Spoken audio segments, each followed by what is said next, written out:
Hi mga Kamamshi, for today's video, isasama ko muna kayo sa aking mga ginawa ngayong araw. Hello mga Kamamshi! Welcome back to my channel! I would like to say thank you to all who supported me, and if you are new to my channel, please don't forget to like, share, and subscribe, and hit the notification bell button to keep you updated. At ayun nga, dahil hindi ako makakapag-edit at marami akong aasikasuhin, ito na lang yung naisip kong gawin para mayroon naman akong upload pa rin. For today, hindi lang baon ang prepare ko. Kailangan i-prepare ko rin ang aking sarili dahil kailangan ko pumunta ng ospital para magpa-approve ng request. Ayan, sarado pa yung HMO kasi 8 o'clock sila nagbubukas. So, wala pang 8 o'clock, nandito na ako. And ayan, approve na siya. Nakapunta lang ako sa laboratory para malaman yung time na pag-extract. So, kailangan kasi at least 10 hours. So, paalis na ako. And habang paalis ako, naka-receive ako ng call na nagloko nga yung sasakyan. And kailangan ko siyang puntahan. So, ito, palabas na ako ng ospital.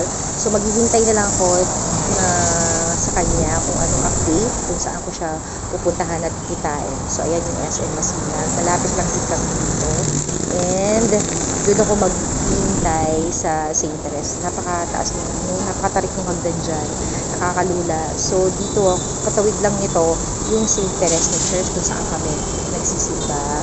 Yung Tuesday, Novena, and paminsan-minsan Sunday, dyan din kami nag-church. So, doon ako mag-stay at maghihintay sa adoration habang aate ako ng update kung ano yung nangyari dito sa husband ko. Tapos dito, pagkatawid mo lang, ayan, dito rin yung LTO. So, napakalapit lang lahat dito sa area na to, yung mga pwede mong puntahan, LTO, simbahan, grocery. So, nandiyan na siya lahat. So, baba lang ko ng hagdan. Medyo mataas-taas din yan. And, yun nga, sa St. Teres na ako magtatambay para sa update dahil may pinuntahan pa yung husband ko bago kami magkikita. Ayan, sarado pa. Dahil too early talaga. So, dito, meron ditong yung trending yung nahalo-halo. Although, sarado pa rin. Ayan, sarado pa rin yan. Sila ko nga. Tapos ito, ayan. Trending na halo-halo. Which is okay naman. Kasi natikman ko na.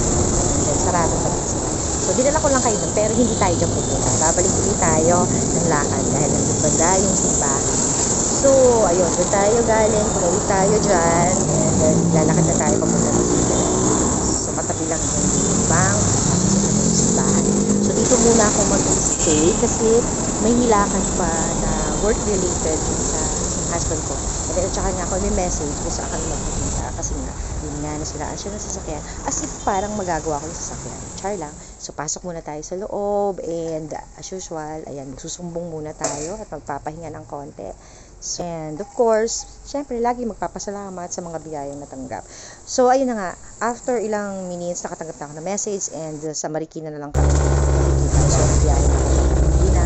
And dito na rin yung kanyang sasakyan, dito sa aming kamag-anak. Buti na lang, yung nasiraan siya ay malapit lang din dito at nadala niya pa dito yung sasakyan. So, nagpakit lang pala yung sasakyan and hinarida lang niya ako sa sasakyan and ngayon, pauwi na ako, nag-jeep na ako pauwi. Kasi siya, dumiretso dito sa office and may pasok pa siya. So, ako, after nun, ay nag-grocery na rin ako. Dito na ako nag-grocery malapit dito sa bahay namin dahil marami pang kulang and wala din ako nakabastang food sa bahay. So, mamimili ako ng para sa dinner namin and bala ko naman yung para sa lunch namin kasi lunch time na ay mag-take away food na lang ako kung anong maisip ko na makita dyan sa lahat. So, ito, ayan, pakita nyo naman, sibuyas. Ang liit masyado, no? So, ito yung kinuha ko sibuyas. And, bala ko, magsasabaw na lang ako. Either sinigang na chicken or kung ano yung pwede kong anong ulam para sa dinner namin. So, tumitingin-tingin lang din ako dito. Imagine, ganito na kamahal ang kilo ng chicken na 174. Pero, pag whole chicken, 160. So, ayan. Mahal na talaga, no? And ito, may tinitingnan pa ako, may kulang pa ako dahil kung wala na, magbabayad na ako sa mga pinamili ko. Konti lang naman to kasi syempre, on the budget tayo. Kailangan talagang pagsakto na umabot hanggang sweldo. O, diba? Ganon ang buhay natin. Well, anyway, ayan. So, ito na, pila na tayo. Dito na ako pumili sa senior. Kasi konti lang yung pila. At pwede naman. So, naisip ko na lang, ayan, mag-take away na lang ako dito sa Chowking and Shanghai na lang yung tinipon ko. Yan, 195. Yung kanilang maramihang order na Shanghai. O, di ba? Nagkalaglag-lag pa. Buti na lang nakabalo. So, ayan. Tapos, nagluluto na ako ng gulay sa pandagdag. Tricycle na ako. Hindi ako makapaglahat ngayon kasi ang dami kong bitbit. And aside from that, baka mas punit yung aking paper bag. Hindi ako nakadala ng aking pang-grocery bag. So, mag-tricycle tayo kahit medyo mahal. 25 pesos ang tricycle sa amin. Imagine niyo, napakalapit lang, di ba? Napakaano lang sana lakarin, kaso lang, ayun nga, sobrang init. Aside doon, yung paper bag, wala akong dalang pang-grocery bag. So, ayan, nakarating na ako sa bahay at kumain na rin ako. So, sakto may natira pang munggo. So, okay na yan. Solved na. Tapos, marami naman yung laman tong Shanghai. So, hanggang gabi na namin yan. Hanggang dinner na. Hugas na tayong plato. And, nagpaplano ako na maglalaba. And, alanganin. Kasi tuwing hapon naman ay umuulan. So, baka bukas na ako maglaba. Pero, check ko lang tong water. Kung, ayan, puno naman. So, bukas na lang siguro ako maglalaba. Kasi, alanganing oras na dahil hapon umuulan. Then, dinner na lang. Ito, nag-prepare na lang ako para sa dinner, para pag-uwi yung husband ko. So, magpa-fry lang ako nitong saging na nabili ko. And, nakakatuwa. Iniisip ko kung mahilig kasi sa matamis, sa dessert. So, ito na lang. Kasi medyo bawal-bawal na rin kumain ng matatamis. Dapat males na yung sa sweet. So, ito na lang para pandagdag na pang dinner namin, and okay na yan. So, ayan, ang ganda na itsura ng saging na nabili ko. Sobrang, sarap niya. Actually, nauna na akong tumikim. So, bala ko na lang, pandagdag doon sa Shanghai, ay magigisa na lang ako ng repolyo. So, ayan, binasta ko na, para dire-diretso yung ko.